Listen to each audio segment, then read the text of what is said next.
you for having this hearing, and I want to thank Mr. Burchett, Ms. Luna for leading this hearing, and with that, I yield my 5 minutes to Mr. Burchett. Thank you, Mr. Chairman. I'm going to direct this, I believe, to Mr. Grusch, but if any of you all feel like you need to jump in, just jump right in. We're good. Has the U.S. government become aware of actual evidence of extraterrestrial, otherwise unexplained forms of intelligence? And if so, when do you think this first occurred? I like to use the term non-human. I don't like to denote origin. Keeps the aperture open, both scientifically. Right. Certainly, like I've discussed publicly previously, 1930s. Okay. Can you give me the names and titles of the people with direct firsthand knowledge and access to some of this crash retrieval, some of these crash retrieval programs, and maybe which facilities, military bases that the recovered material would be in? And I know a lot of Congress have talked about we're going to go to Area 51, and and there's nothing there anymore anyway. It's just and we move like a glacier. And as soon as we announce it, I'm sure the moving vans would pull up. But please.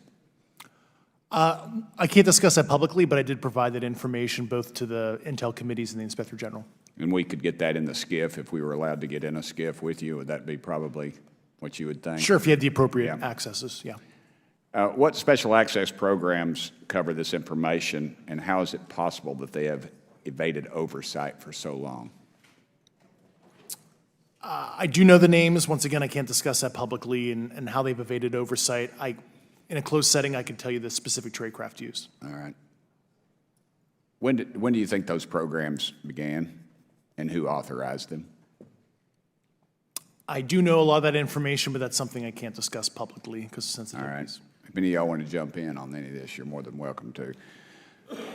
What level of security clearance is required to fully access these programs? Well, anybody who has... and I say that because myself, Representative Gates and Representative Luna were basically turned away at one point at Eglin. So please go right ahead.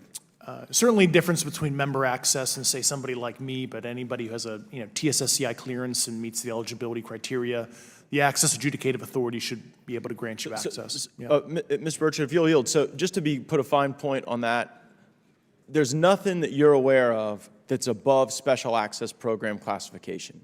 It's a misnomer that there's anything actually above top secret. Executive Order 13526 delineates the classification levels. Right, but I draw a point on that because we can have access to those programs, and so the notion that we're not being given that access sort of defies our typical muscle memory here in Congress. Thank you, Mr. Burchett. I'll yield back to you.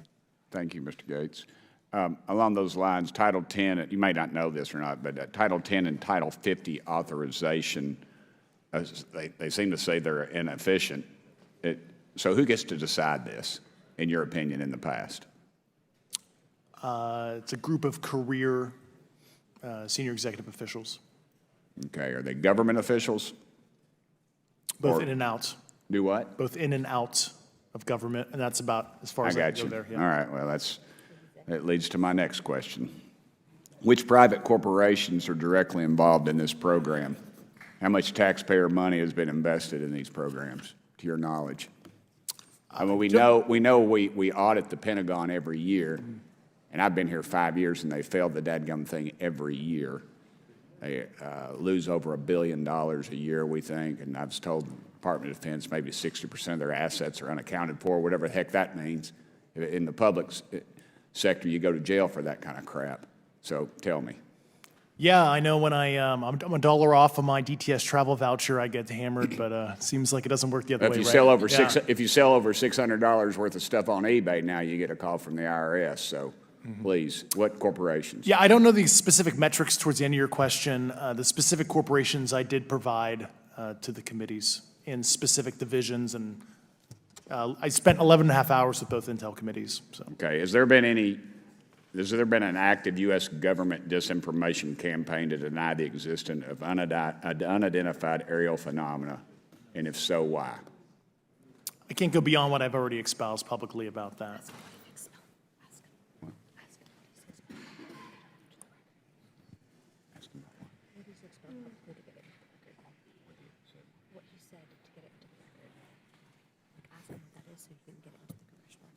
Okay, I've been told to ask you what that is and how to get it in the record. Which, What have you stated publicly in your interviews for the congressional record? Yeah. if you reference my News Nation interview and I talk about a multi-decade, campaign to disenfranchise public interest, Sorry, Mr. Basically. Chairman, I've gone. Yeah. Thank I you. apologize, Mr. Chairman. I yield back negative 21 seconds. Thank you. Ms. Ocasio-Cortez? Thank you, Mr. Chairman,